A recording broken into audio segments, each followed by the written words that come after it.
Okay, you've literally seen this video before if you've been watching me for a while. Same map, same build, same idea.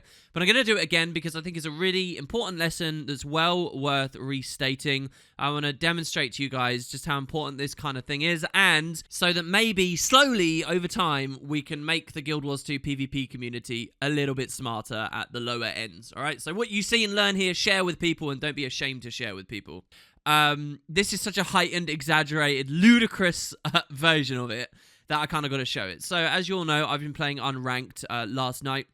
Did several very easy queues with pretty low-tier gameplay and low-tier players, and a lot of common mistakes were made. So, let's watch how this game goes through. I'm going to show you the importance of fighting on the roads. I'm going to show you the importance of rotating into your best matchup and, you know, the person you can punish most and the person who threatens your team most. And I'm going to show you why certain builds just don't work in Conquest. We're here on Kylo. I'm playing a fresh air Ellie. I'm going to rotate up with my team. Here I'm watching towards the enemy spawn to see if anybody's going to it, and there's no one there, which has weirded me out. I'm thinking of it as being quite a heavy mid right now. On post-commentary, we can see somebody actually has moved to it. Looking for the Reaper, who is my initial target. Good target for me to burst. Unlike Scourges, you can often just press F2. He can't get rid of any immobilize we tried to deal with or whatever. We outrange his GS5, so that's pretty nice. I want my allies to target the Reaper with me, but none of them really seem to be. We get the Plasma Beam.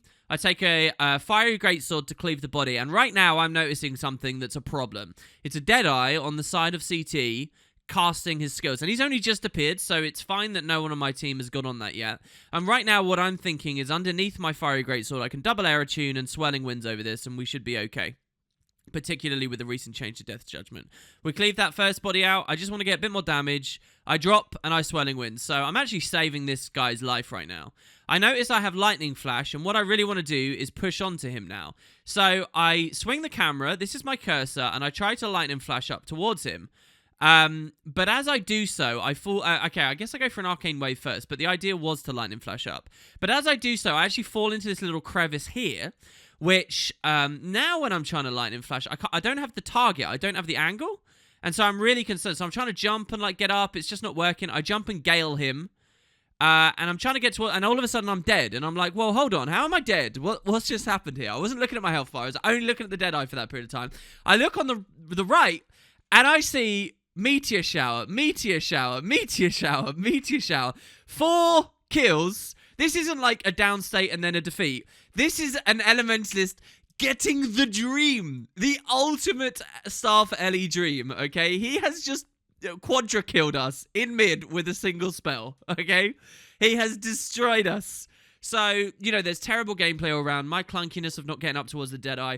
All my allies kind of just sitting there, letting themselves get cleaved out, not targeting the Deadeye in the first place, and all of us in this meteor shower. I mean, it's awful. So what an embarrassing opening mid for me and my team.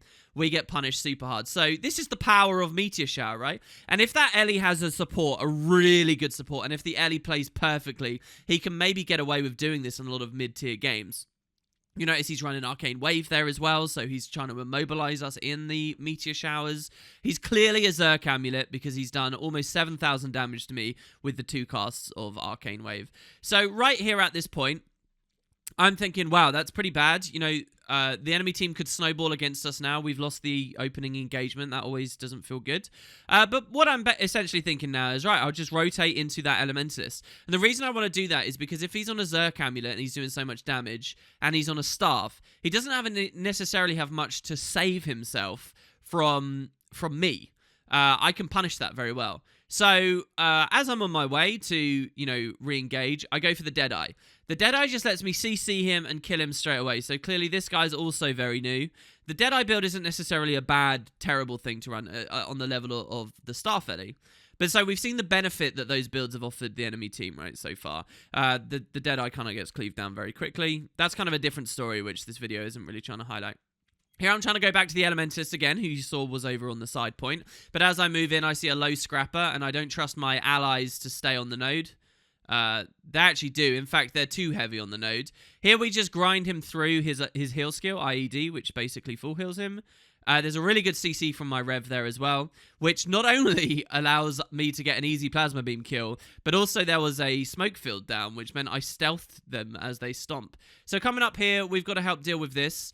A friend here has been 2v1. Now, a basic core principle of Conquest is if you are outnumbered, as my ally is, you're unlikely to win the engagement, right? If people are even remotely near the same skill level and running reasonable builds, you should never really win a 2v1. And yet, my ally, my Hollow, on his own, has actually managed to kill the Staff Ellie and got his enemy Scrapper very low as well.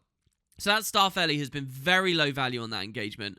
And that's meant that this Scrapper must be feeling horrible because now his team's lost in mid because of me having the time to do that, and they're going to lose this engagement here. In fact, we overzerged it because even our Rev came in. So I'm leaving straight away. Knowing that Staff Ellie is dead now, and we have a 2-cap, what I'm going to try and do is find him, and I'm kind of just going to mark him for the rest of the game. So one of the main lessons I want to teach you guys, now that I have map control, mid and the side point, is that fighting on roads is perfectly okay. Here, I'm not letting a node dictate anything of what I do. I'm basically on the roads here, looking at where the enemies are coming in and seeking to fight them. So here the Deadeye has stealthed, and I don't know whether he is good or... I mean, he definitely didn't play good a second ago. So I'm just swelling winds in case he was taking a random pot shot at me there. And I'm looking around for the Deadeye. This is, their tanky classes. It's not super important. You notice that the Reaper just got cleaved out by my team there, which is brilliant.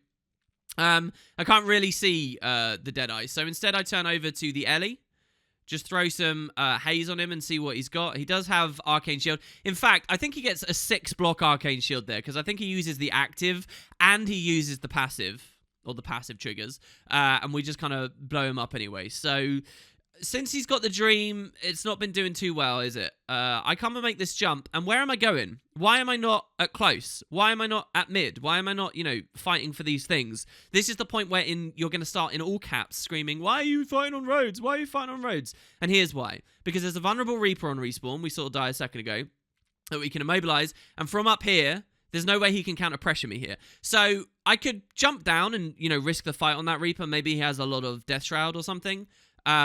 But instead, I'll just leave that. I'm happy for him to heal now and be on bloody low health and, go into his next engagement with no heal and potentially even having blown some endurance. So I just leave him there. I don't mind. My real target is the Ellie, who I'm basically going to just say, you're not allowed to play this game anymore. And this is kind of a brutal thing that I'm doing.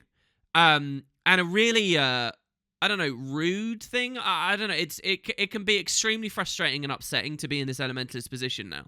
But this is what a reasonable player will do to you, okay? So he just walked out of his gates at spawn, and I've killed him from a ledge.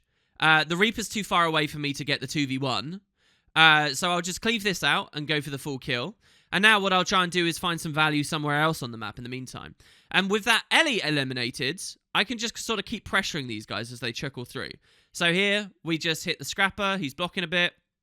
We just blow a couple of his cooldowns. Here, there's another Scrapper. We just blow a couple of cooldowns. I mean, double Scrapper's really strange as well, to be honest. This guy's particularly squishy, you'll notice. I've just been auto-attacking him, really, and got him quite low. But we're watching for the Ellie to come back. As soon as the Ellie comes back, I knock him down, and I kill him, right? So, I'm doing my job. You might think this is really weird and unfair and whatever, but I counter this guy extremely hard, and he poses a serious threat if unmarked. So, I may as well get in his face and kill him as early as possible. And that's what I'm doing. Now, if players were a little bit better, his allies would be waiting and supporting him and helping him out.